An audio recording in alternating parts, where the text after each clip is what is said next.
स्वागतम।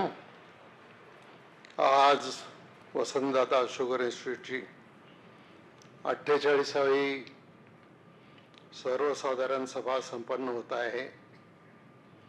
या सभेसाठी उपस्थित असलेले संस्थेचे अध्यक्ष आदरणीय श्री शरदचंद्रजी पवार साहेब, राज्याचे उपमुख्यमंत्री नामदार अजितदादा पवार, वसंतदादा सहकारी साखर कारखान्याची वार्षिक सर्वसाधारण सभा आज पार पडते आणि या निमित्ताने काका आणि पुतणे एकाच व्यासपीठावर दिसतायत। अजित पवार आणि शरद पवार एकाच व्यासपीठावर आलेले दिसतायत। काका पुतण्या शेजारी बसले नाहीयेत, मात्र हे दिसून येते।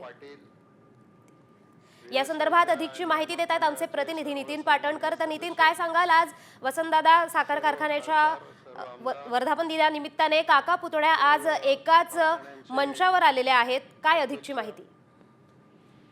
निश्चितपणे मागील 8-10 दिवसातली ही दुसरी वेळ आहे की अजित पवार आणि शरद पवार हे दोघेही एकाच मंचावर एकाच कार्यक्रमासाठी एकत्र आलेले आहेत।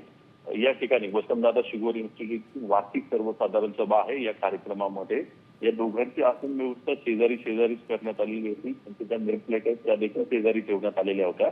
मात्र कार्यक्रमाच्या स्थळी काही मिनिटं आधी अजित पवार पोहोचले आणि त्यांनीही आसन व्यवस्था बदलून जास्तीची नाव दुसरीकडे ठेवली आणि राज्याचे सहकार मंत्री बाबासाहेब पाटील यांची आसन व्यवस्था जी आहे ती शरद पवार यांच्या शेजारी त्यांनी अजित पवार यांची केली। शरद पवार आल्यानंतर राज्याचे सहकार मंत्री बाबासाहेब पाटील त्यांच्या शेजारी बसलेले, तर अजित पवार त्यांच्या बाजूला बसलेले।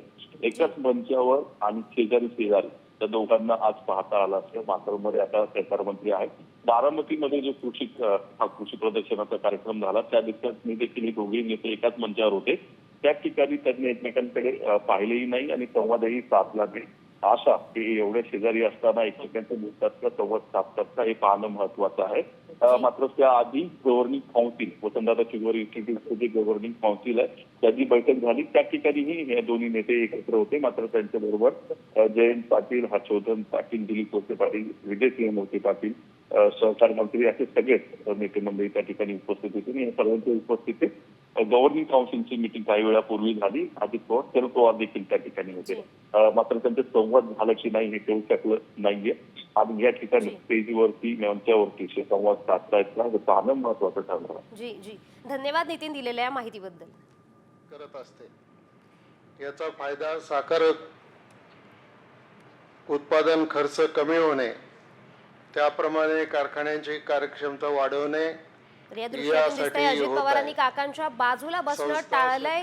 दोघांची आसन व्यवस्था आधीच शेजारी होती, मात्र नंतर दोघांचीही आसन व्यवस्था बदलण्यात आली आहे। अजित पवार, जयंत पाटील मात्र शेजारीच बसलेले दिसून येत आहेत। आधी शेजारीच आसन व्यवस्थेची व्यवस्था करण्यात आली होती, मात्र आता दोघांमध्ये सहकार मंत्री बसलेले दिसत आहेत। साखर कारखान्यांना होत आहे। अजित पवार आणि शरद पवार एकाच व्यासपीठावर आलेले आहेत, मात्र ते दोघेही आसन व्यवस्था शेजारी असूनही ते दोघे एकमेकांच्या बाजूला बसलेले नाहीयेत। या दोघांमध्ये आता सहकार मंत्री बसलेले आहेत, पण अजित पवार जयंत पाटलांसोबत बसलेले दिसत आहेत।